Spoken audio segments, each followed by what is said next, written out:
This is Amanda with DietsAndReview.com giving you your Week 6 Biggest Loser recap. It's Olympic Training Week, which means the contestants, Bob and Jillian and Allie, are all headed to the Olympic Training Center in Colorado.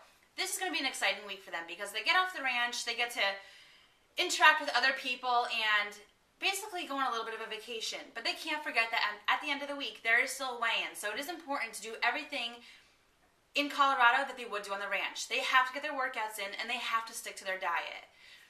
The vacation opens up with Allie telling them that there is going to be a red line and yellow line this week. That means that the player that loses the lowest percentage of weight loss at the weigh-in will be sent home immediately. And 2 players will also fall below the yellow line, and an elimination will follow that as well. So this is a big deal, and everyone has got to be on their toes this week and make sure that they do the absolute best they can. The pop challenge starts with sliding boards all across a gym.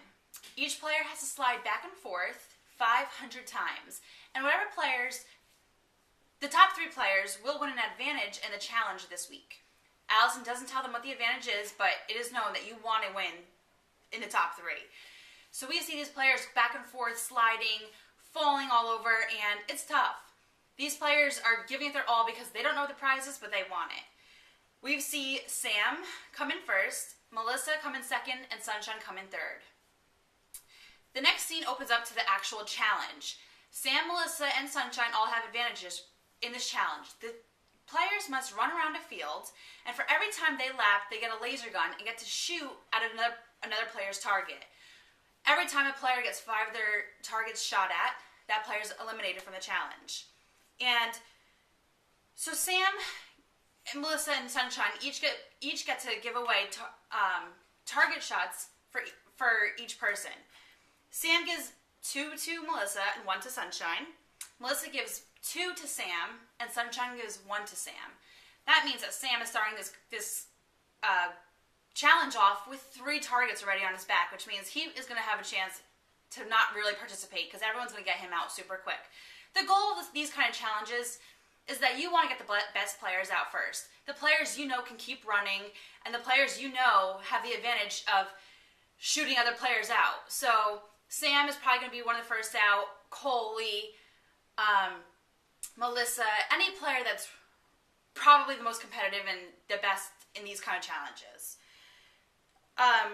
Surprisingly, at the end we see O'Neill and Daryl, and they're the last 2. And at the same time, they go to shoot each other's targets, and O'Neill ends up winning immunity. This is huge, especially on vacation week, and now O'Neill cannot rest comfortably, but know that at the end of the week, he will not have to worry about going below the yellow line or the red line.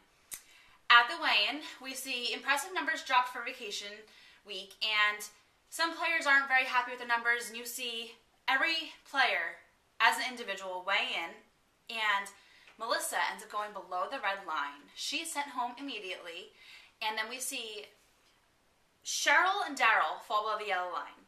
Instead of a normal elimination, they are put up to an elimination challenge, and we end up not seeing who wins the challenge and who's going home. It's to be continued. Of course, a cliffhanger. Would you expect anything different from The Biggest Loser? So now you'll have to watch next week because I know that I want to know who goes home. Make sure you catch next week's episode. Again, my name is Amanda with DietsAndReview.com.